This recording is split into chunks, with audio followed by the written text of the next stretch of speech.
അധ്യാപക വിദ്യാർത്ഥി ബന്ധം എന്നുള്ളത് വളരെയധികം ശുഷ്കമായിക്കൊണ്ടിരിക്കുകയാണ്. ഇന്ന് അധ്യാപകൻ എന്നുള്ളത് ഒരു ഗൈഡ് മാത്രമാണ്. പണ്ട് അധ്യാപനം മാത്രമല്ല, ഉപദേശിയും സംരക്ഷകനും ഒക്കെ ആയിരുന്നു. ആ കാലം പിന്നീട് ഇന്ന് വന്നിരിക്കുന്ന മാധ്യമങ്ങൾ, കമ്പ്യൂട്ടർ, മൊബൈൽ എന്നെല്ലാം അത് മാറ്റിയെടുക്കുകയും വിദ്യാർത്ഥികളിൽ നിന്ന് സ്വയമായി പഠിക്കാനുള്ള കഴിവുകളുണ്ടാവുകയും അധ്യാപകർക്ക് കൈമാറുകയും ആ 50 വർഷം മുമ്പ് കണ്ട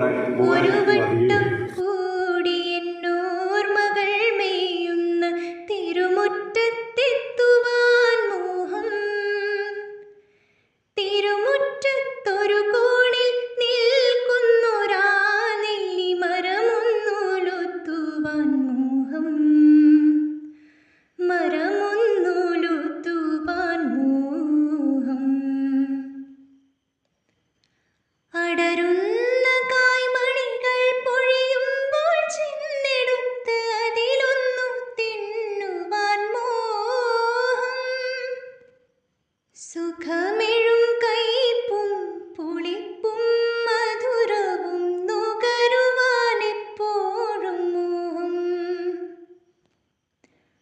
തൊടിയിലെ കിണർ വെള്ളം കോരി കുടിച്ചെന്തു മധുരമെന്നോതുവാൻ മോഹം.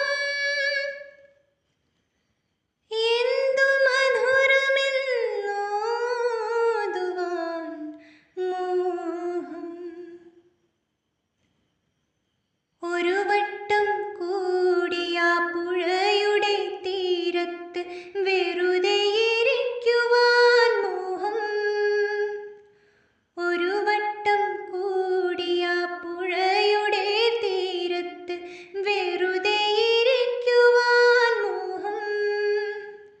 വെറുതെ ഇരുന്നൊരു കുയിലിൻ്റെ പാട്ടു കേട്ടെതിർപ്പാട്ടു പാടുവാൻ മോഹം. എതിർപ്പാട്ടു പാടുവാൻ മോഹം.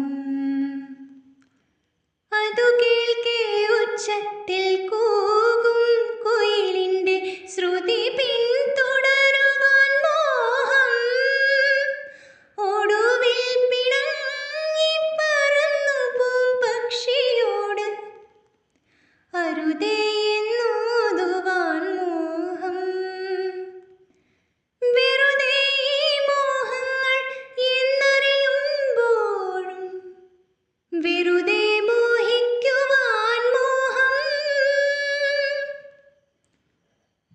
വെറുതെ ഈ മോഹങ്ങൾ എന്നറിയുമ്പോഴും